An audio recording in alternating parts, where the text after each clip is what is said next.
Agradecido por la invitación que me ha hecho la Universidad Ezequiel Zamora, la Universidad Nacional Experimental de los Llanos, Ezequiel Zamora, UNEYES, y al comité organizador de este segundo congreso. Mi conferencia, lectura terapéutica, la necesidad de leernos desde nuestra lengua. Leer es apropiarse del mundo y sus sentidos a través de nuestra lengua que sabe leer, ha aprendido a leer y a comprender para intentar acercarse a la sabiduría y la prodigalidad de la cultura humana.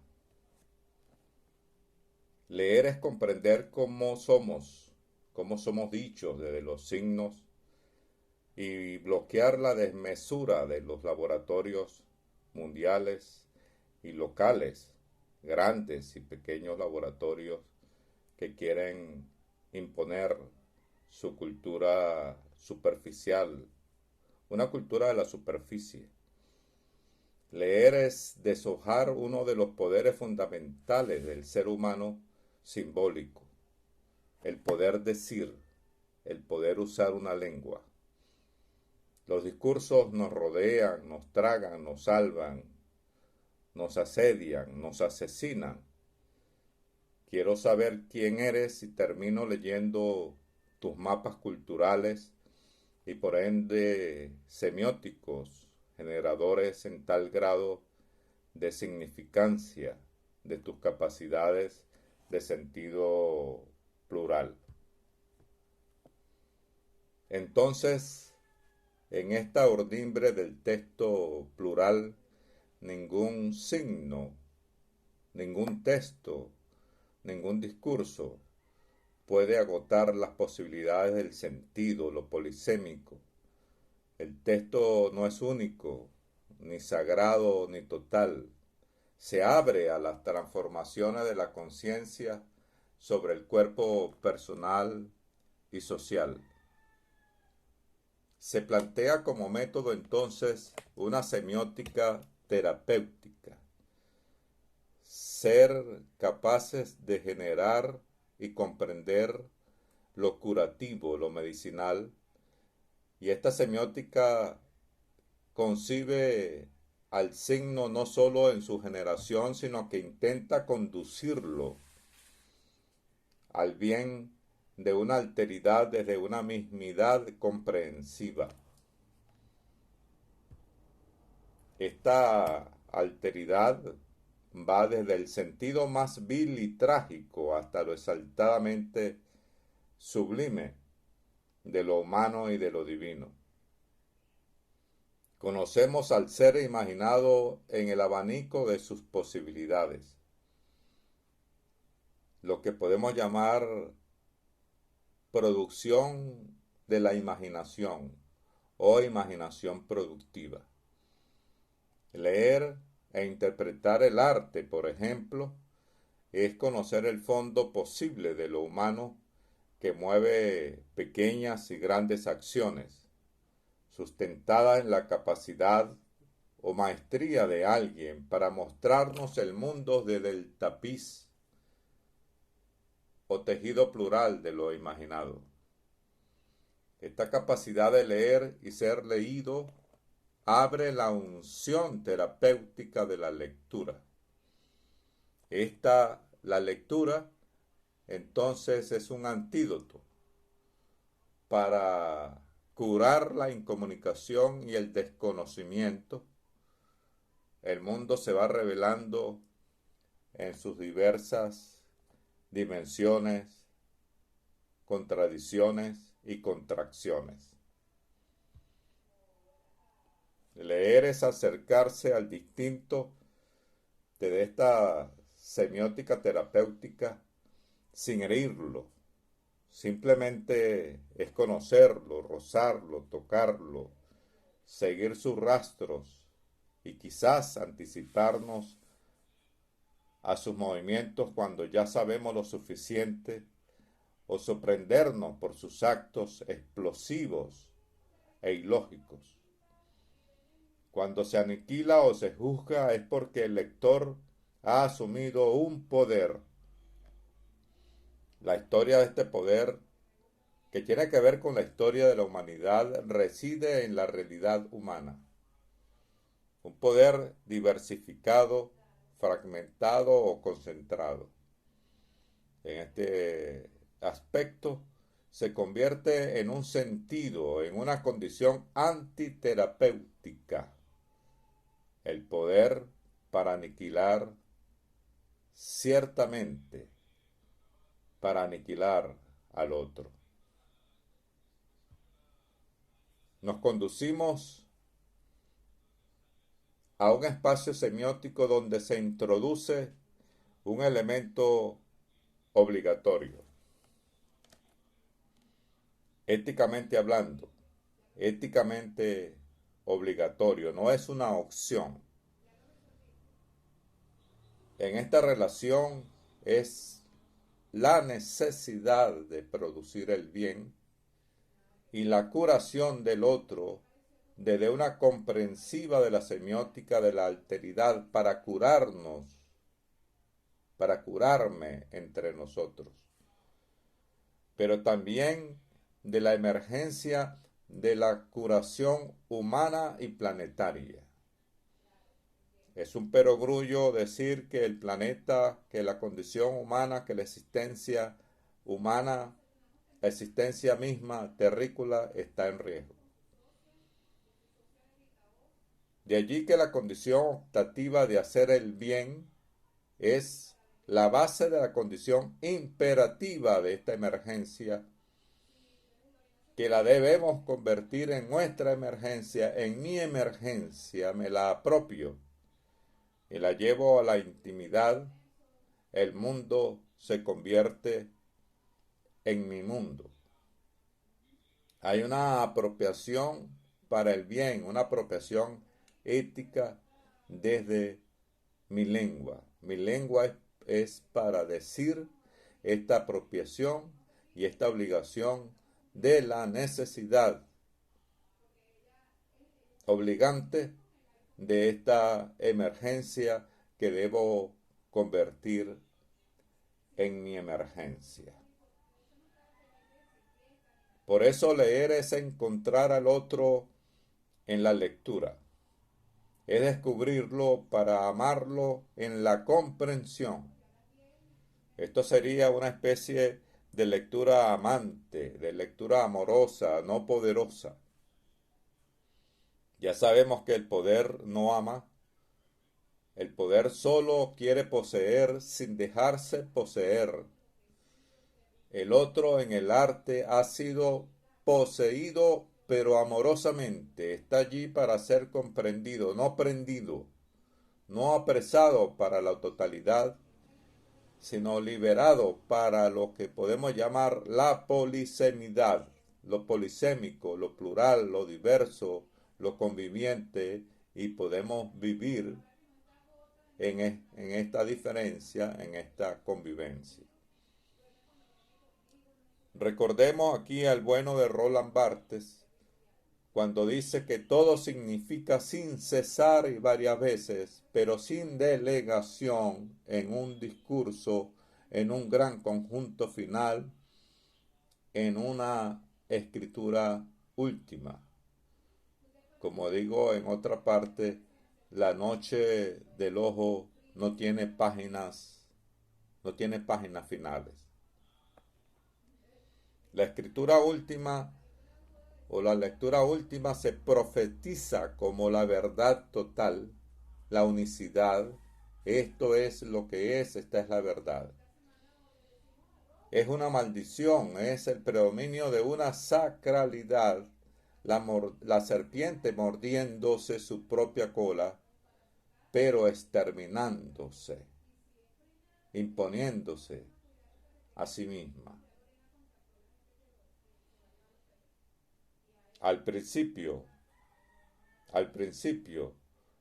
fue el signo, sigue siéndolo y siendo. leído, leyendo. Soy en la lectura, sigo siendo leyendo.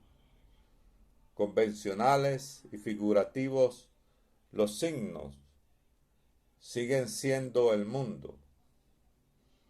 Artificio y naturaleza en el lenguaje antropomórfico. El lenguaje me enseña el mundo. Yo aprendo del lenguaje, del mundo, soy partícula de su lenguaje. Soy lenguaje. No se trata de hablar de ventajas y desventajas, sino de ser en el lenguaje. Un signo en el lenguaje vuelto lenguaje. Comunicación, terapia, escucha. Un signo en el lenguaje, escucho los signos del mundo y qué he de hacer sino comprenderlos.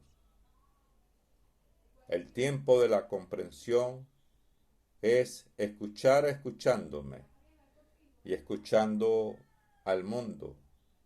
Me escucho terrícola y escucho la bolsa de piel que soy. Viva bolsa dentro de la bolsa cósmica, planetaria, gigantesca. Esta vida y su escucha, placenta viva de la tierra y en riesgo, sentidos arriesgados y riesgosos nos exige otra lectura. La lectura para cuidar la vida. La semiótica del orgullo se dirige a la terapéutica, a la semiótica terapéutica, en función del lugar mejor para cuidar la vida. Ya no es un diálogo o lectura para viajar por la vida.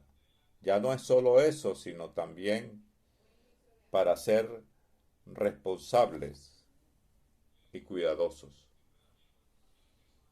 El lenguaje, la casa y el ser que la habita están en riesgo planetario.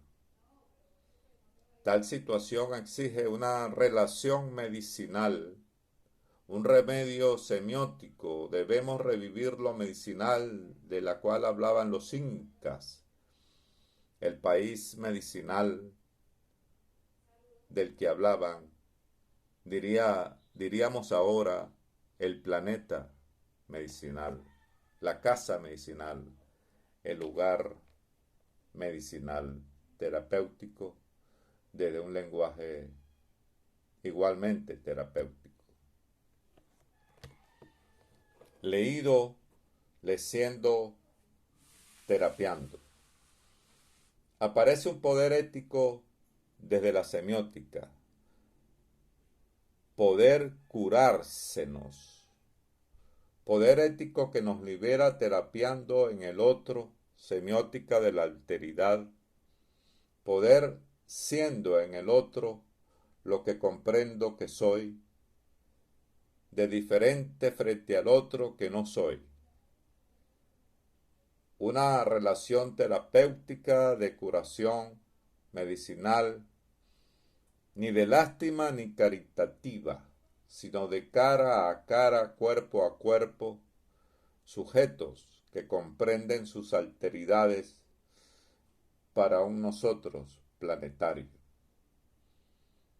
Mi identidad no es la identidad ni la alteridad por completo del otro. La interrogación y la comprensión serían entonces el hito y a la vez el puente. No es posible que exista el mundo, el texto, la iglesia o el Estado, el poder, el género como totalidad. La totalidad es una pretensión peligrosa de la ideología occidental, globalizar, identificar, transparentar. El ego conquistador de la globalización, uno somos todos. El poder es uno en todos. Una pretensión, tal como ha sido la de la individualidad en sí misma, única, sin tregua a lo otro. Leo siendo el otro y lo comprendo. Al ser el otro en la alteridad, logro la armonía en la diferencia. Me vuelvo cósmico, mi mí mismo se destotaliza en la alteridad que soy en el otro. La terapia del amor cósmico desmonta al individuo, a la identidad de lo global, lo idéntico negador de la reciprocidad. Se ha vuelto mismidad global, negadora de la diferencia. Este oxímoron es esencial, no es eventual, sino condicional para una ética de la semiótica cósmica, capaz de proyectar el compromiso del gran sistema de los signos con la conservación, a la conservación y cuidado del gran sistema de la vida del otro. Entonces, la terapia se vuelve una dramática. Pasar al drama, actuar desde esta perspectiva que ya no lo es sino necesidad, no es perspectiva sino necesidad, emergencia, ser hospitalarios. No es una cuestión lejana, es un acto oportuno. Nos damos la oportunidad de actuar como humanos en terapia intensiva, intensa para salvarse. No se trata de un método académico, didáctico. Esto no es una receta. Citemos a Pierre Bourdieu. Dramatizar nuestro pensamiento. Escuchemos lo que nos dice Bourdieu. Es algo muy distinto a escribir un artículo especializado que enuncia en abstracto, cuestiones abstractas. Se requiere una especie de coraje físico, quizás cierto exhibicionismo, talento actoral y disposiciones que no están inscritas en el hábitus académico. Y es justamente por esta emergencia que debemos inscribir estos elementos para dramatizar nuestro pensamiento de acuerdo a esta emergencia terrícola humana planetaria. No es un cuestionamiento solamente, no pretendemos pureza teórica, académica. Propende al acto. Ya decirlo es acto de reconocimiento de la acción misma del poder decir terapéutico. Un poder decir terapéutico. El cuerpo terapeuta se expone con su palabra actuando. No mira desde fuera de él, se vive con la otredad, pero se expone al amor del otro y por consiguiente al odio de lo que no es el otro, sino lo que podemos llamar acá lo mismo castrador. Llamo aquí lo mismo castrador al hombre que se considera dueño del mundo, amo del mundo y del otro, dueño y artífice de sus símbolos y su cultura. Es el gran difusor, dueño de aparatos poderosos que emiten las señales de ese dominio.